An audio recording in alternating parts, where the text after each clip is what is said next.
ক'ব হয় আজি যেটো আমি টপিক লৈছো সেমিনাৰৰ যেটো আছিল ফিউ ৰিফ্লেকশনছ অন টিচাৰ এডুকেশ্যন এটো আমি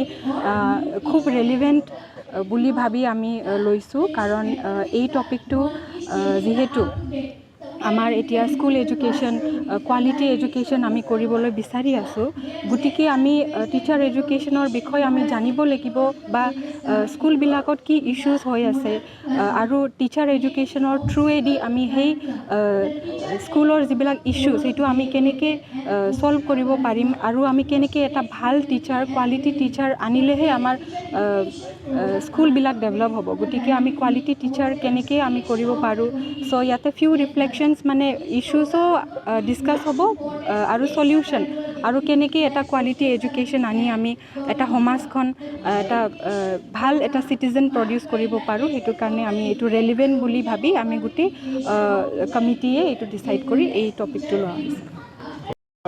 কি উদ্দেশ্য লৈ সেমিনাৰ আজি আয়োজন কৰা উদ্দেশ্যটো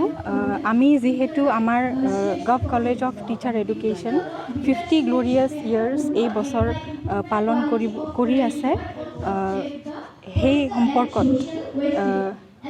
আজি আমি national seminar as part of the golden jubilee celebration যেটো আমাৰ হ'বলৈ গৈ আছে গালা ইভেণ্ট ক্লজিং চেৰিমনি যেটো হ'বলৈ গৈ আছে 16th আৰু 17th ডিচেম্বৰত সেইটোৰ ওপৰতে বৃদ্ধি কৰি আজি আমি নেশ্যনেল সেমিনাৰ পাতিছোঁ আৰু এই সেমিনাৰৰ টপিকেই হ'ল few reflections on teacher education আৰু আজিৰ সেমিনাৰত আহিব পাৰিছে আমাৰ লগত honourable VC Bodoland university professor Laishram Ladu Singh sir আৰু আমাৰ ৰিচোৰ্চ পাৰ্চন হিচাপে আজি উপস্থিত হ'ব পাৰিছে আমাৰ professor Rajashree Roy department of education Visva-Bharati শান্তি নিকেতন আৰু আমাৰ লগতে আজি এই সেমিনাৰত ৰিচোৰ্চ পাৰ্চন হিচাপে আহিব পাৰিছে ডক্টৰ ৰছমেৰী কোচ আৰু doctor জেমিনা Baglary HOD department of education Bodoland university আমাৰ আজি সেমিনাৰটো হ'ল few reflections on teacher education ইয়াৰ উদ্দেশ্যটো হ'ল আমাৰ টিচাৰৰ যিটো স্কিলবিলাক ডেভেলপমেণ্ট কৰাৰ কাৰণে সিহঁতৰ প্ৰফেচনেল গ্ৰথৰ কাৰণে আমি এইবিলাক প্ৰগ্ৰাম লোৱা হয় নিশ্চয় আগবাঢ়িব প্ৰগ্ৰামটো সেইকাৰণে কৰা হয় তো আগবাঢ়াৰ কাৰণে প্ৰগ্ৰাম কৰা হয়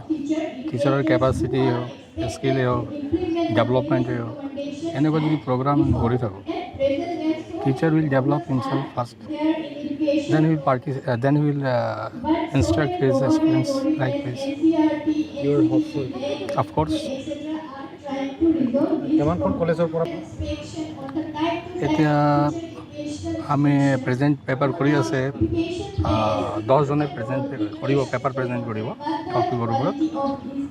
পাৰ্টিচিপেশ্যন আমাৰ কলেজৰ ছাত্ৰবিলাক আছে বাহিৰৰ পৰা আছে পেপাৰ দিছে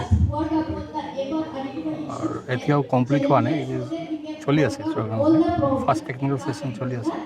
এতিয়া ছেকেণ্ড টেকনিকেল ছেশ্যনটো আমি গম পাম